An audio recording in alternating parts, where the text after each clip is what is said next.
Assalamualaikum warahmatullahi wabarakatuh. Waalaikumsalam. Selamat datang di podcast Bincang Pantas, obrolan santai yang berkualitas. Halo Sobat Pantas, ketemu lagi dengan saya Muhammad Zikrul Anwar.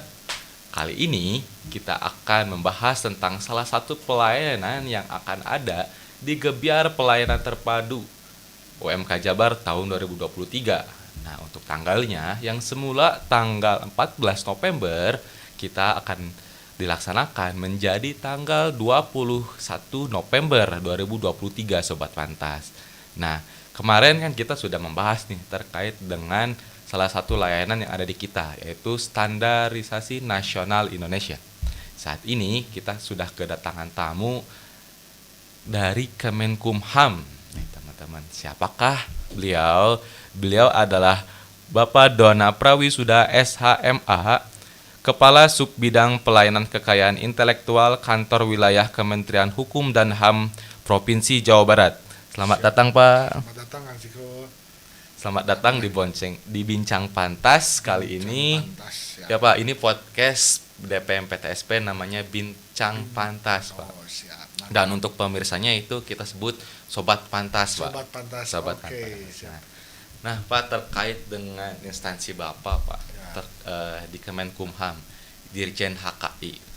Nah, sebenarnya, Pak, di Dirjen HKI itu ada layanan apa saja sih, Pak, gitu? Jadi gini, Kang, izin di Dijen, kita sebutnya Dijen KI sekarang Dijen tuh, KI, karena siap. beberapa rezim itu sudah berubah. Dulu itu HKI, sekarang jadi KI, Kang, gitu ya. Jadi layanan kita itu sangat banyak, Kang.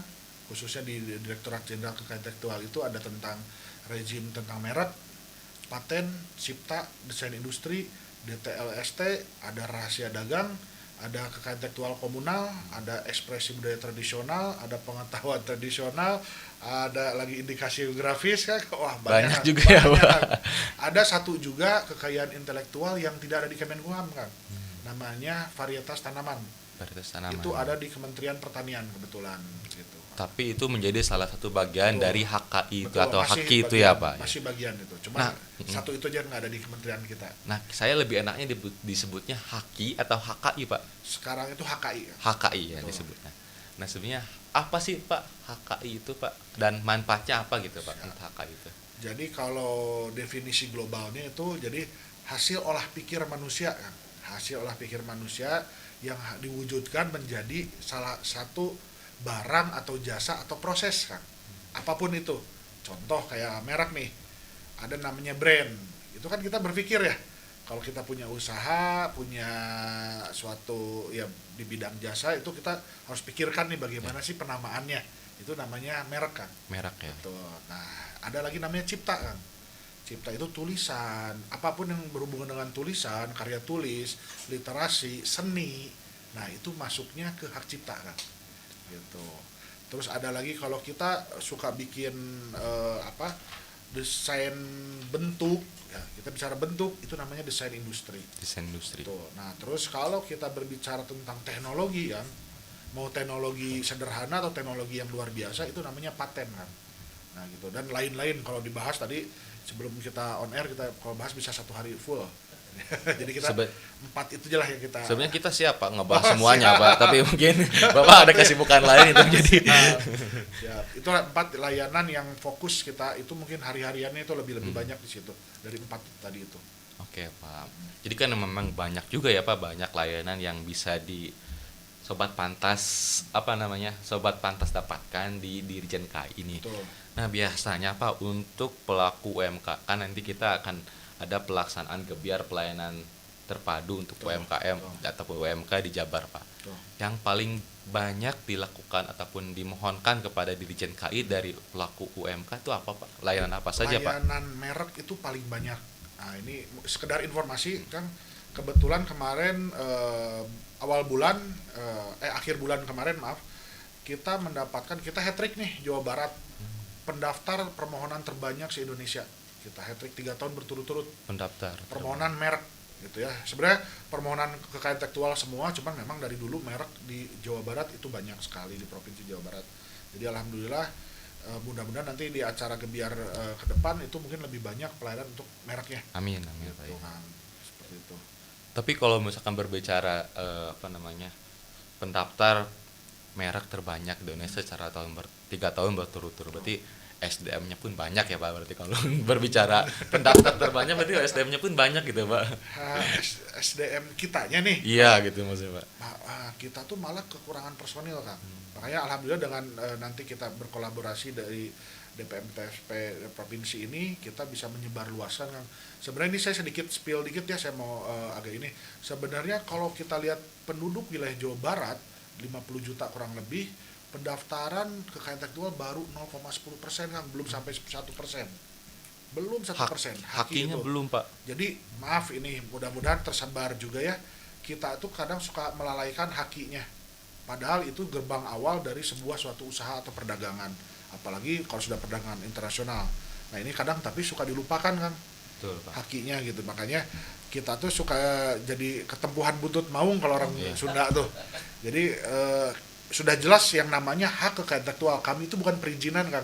Bukan perizinan ya Pak. Bukan perizinan, tapi kami itu pemberian hak. Jadi pada saat mempunyai hak, baru kita bisa memberikan izin. Nah ini yang suka orang tuh, hakiman nanti aja nomor terakhir, ngurus dulu perizinan, baru ngurus hakinya.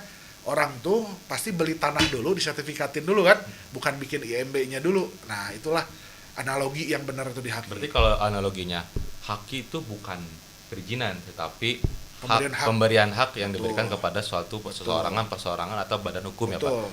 Nah berarti kalau seperti itu yang Bapak sampaikan, bagusnya sih dilakukan pengajukan hakinya dulu dibanding perizinan ya Pak. Betul. Cuman memang maaf ini ada kami itu sebenarnya ratifikasi undang-undang internasional. Nah proses haki sendiri itu sebenarnya sekarang udah lebih jauh, lebih cepat. Apalagi sekarang lebih mudah, bisa kapanpun, dimanapun, jam berapapun. Bisa 24 jam kan sekarang. Kalau dulu memang. Nah itu prosesnya gimana Pak untuk haki itu? Kalau proses administrasi itu sangat cepat kan. Pada saat persyaratan lengkap, di input, pembayaran, dan itu langsung keluar namanya permohonan pendaftaran. First to file-nya atau filling date-nya.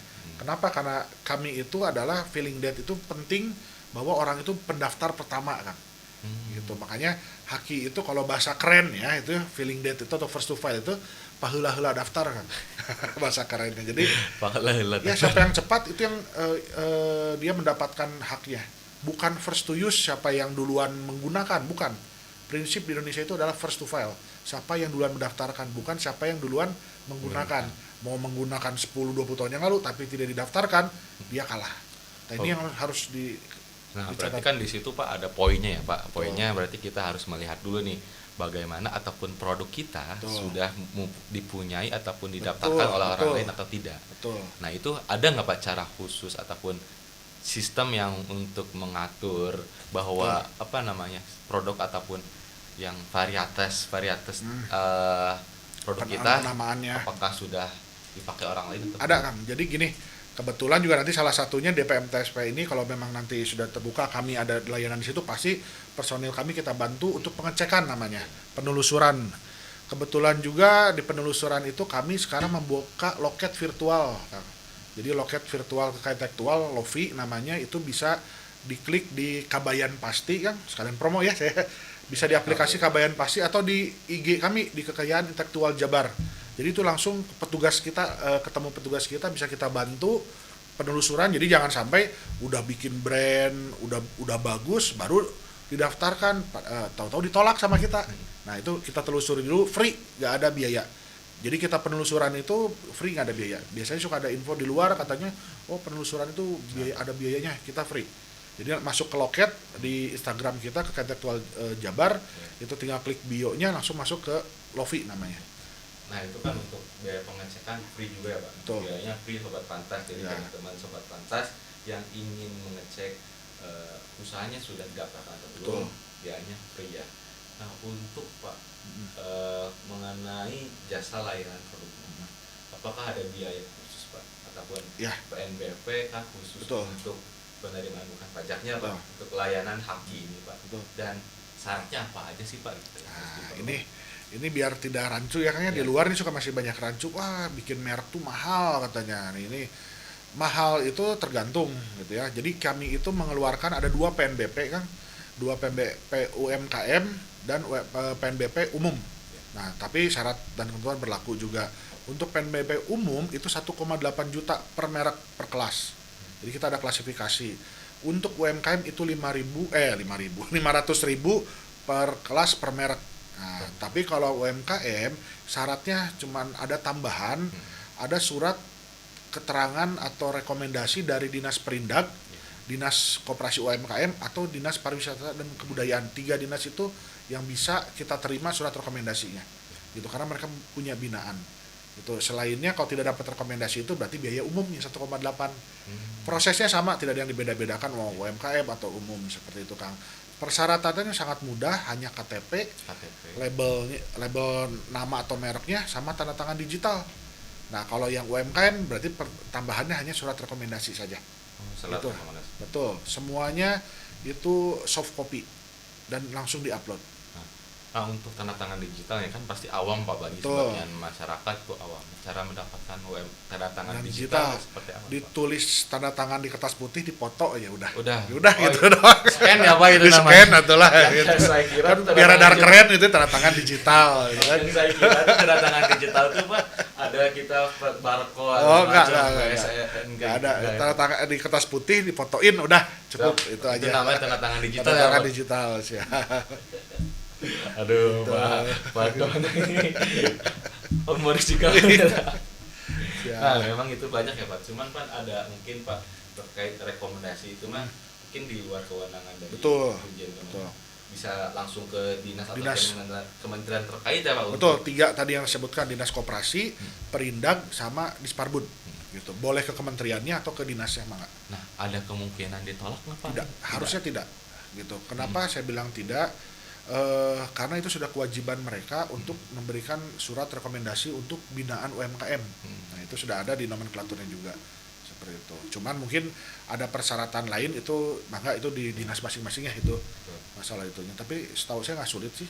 Nggak sulit ya Pak? Nah, cuman ya itu KTP, ya domisilinya jangan sampai domisili di Cianjur tapi daftar rekomendasinya di Kota Bandung. Nah, itu juga biasanya nggak Jadi akan harus keluar. di mana bumi itu dipijak Betul, ya Pak, betul. disesuaikan ya Pak. Betul. Kecuali di provinsi mungkin ya, kalau di provinsi kan wilayahnya luas ya, itu Iya. mangga, itu pun biasanya suka banyak yang minta ke provinsi. Oh iya Pak, ini terkait dengan apa namanya? Dalam proses ya Pak. Kalau saya baca-baca Pak di internet itu ada yang namanya publikasi Pak. Betul. Publikasi yang di media massa.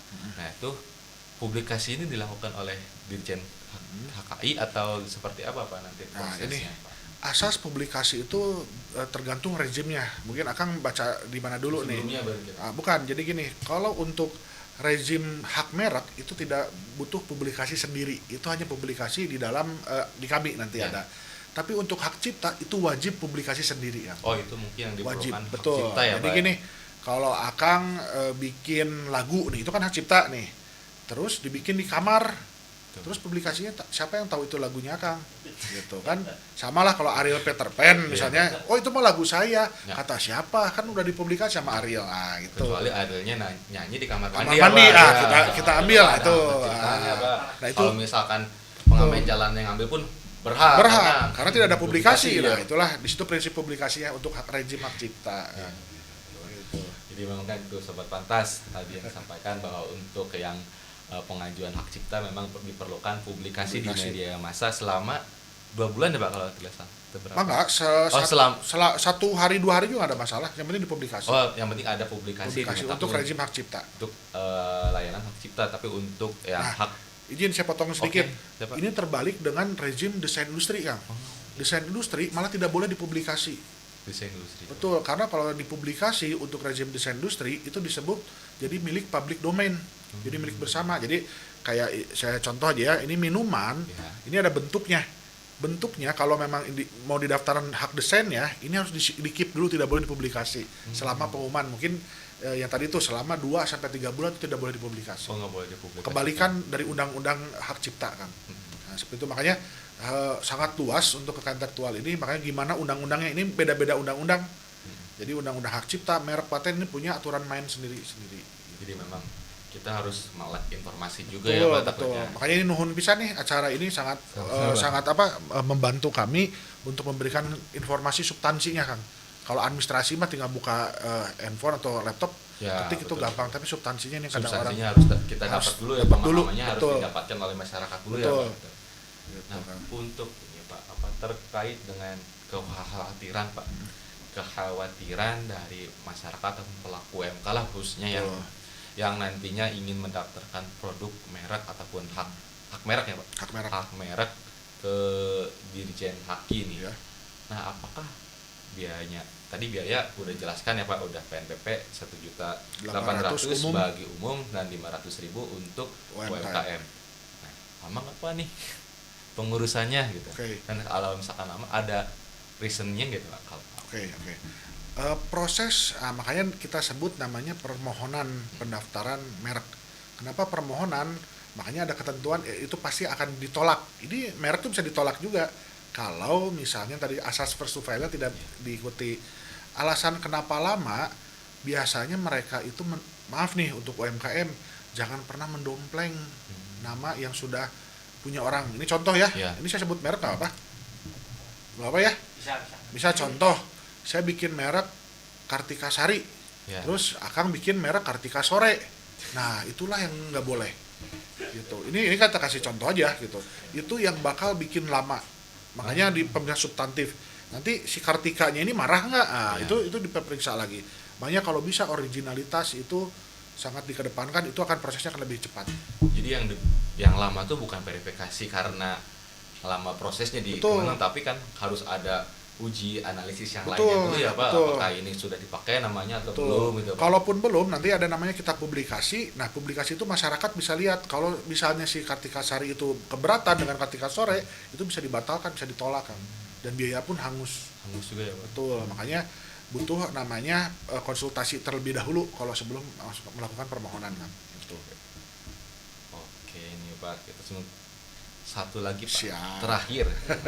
Mungkin ini pesan-pesan Pak bagi pelaku MK ataupun sobat pantas yang ada di rumah Pak, yang nonton Siap. di YouTube ini podcast Bincang Pantas, bisa disampaikan nih Pak ketika nanti pelaku usaha ataupun yang umum yang ingin berkonsultasi mengenai layanan HKI ini bisa menghubungi kemana Pak? Jadi gini, sebelumnya sobat pantas boleh ikuti Instagram kami di Kekayaan Intelektual Jabar. Itu ada loket virtual kami atau loket virtual Kekayaan Intelektual atau LOVI. Jadi sobat pantas juga bisa langsung konsultasi sama petugas kami. Di situ bisa mendapatkan substansinya. Kalau administrasinya bisa di searching di Google juga banyak, tapi untuk konsultasi substansinya mangga itu bisa dilakukan di Instagram kami, tinggal klik itu nanti masuk ke petugas kami. Ataupun juga bisa mendownload Kabayan Pasti. Nah, di situ juga Kabayan Pasti. Kabayan Pasti. Nah, itu pun di situ ada loket virtual kami. Seperti itu, Kang. Dan kalau bisa sebelum dimohonkan pendaftaran atau sebelum usaha dimulai, Kang, kalau perlu hakinya diurus dulu. Gitu. Tapi kalau misalkan sudah melakukan usaha itu mungkin apa ya Pak? Nggak apa-apa. Tapi sebelum dimohonkan pendaftaran, mangga konsultasikan dulu. Konsultasikan terlebih Betul. dahulu. Nah itu Sobat Pantas tadi disampaikan oleh Pak Dona bahwa banyak kanal-kanal ataupun media untuk layanan konsultasi di Kemenkumham Jabar ini. Nah tadi terkait apa saja yang dipersyaratkan untuk memperoleh layanan HKI ini. Nah salah satunya yaitu hak KTP, label dari brand atau merek, dan juga tanda tangan digital. Dan bagi pelaku UMK itu harus ada surat rekomendasi dari Dinas Teknis atau Dinas Koperasi, Dinas Perindustrian ataupun Dinas Perdagangan ya Pak. Pariwisata dan budaya. Pariwisata dan kebudayaan juga bisa. Nah, itu Pak. Jadi Siap. Sobat Pantas apabila ingin mendapatkan layanan lainnya selain layanan hak ini bisa datang di Gebyar Pelayanan Terpadu UMK Jabar tahun 2023 di Arca Manik tanggal 21 November tahun 2023. Nah, bagi Sobat Pantas ditunggu ya di Gebyar Pelayanan Terpadu UMK Jabar tahun 2023 di Arca Manik. Nah, itu Sobat Pantas telah disampaikan informasi yang menarik dari Pak Dona Prawisuda SHMA terkait dengan HKI. Terima kasih Pak atas Siap, informasi yang disampaikan. Semoga bermanfaat bagi kita semua Pak. Sukses. Nah Sobat Pantas, pengen tahukah pelayanan apa saja yang akan nanti ada di Gebyar Pelayanan Terpadu UMK Jabar tahun 2023? Pantengin terus ya podcast Bincang Pantas, obrolan santai yang berkualitas.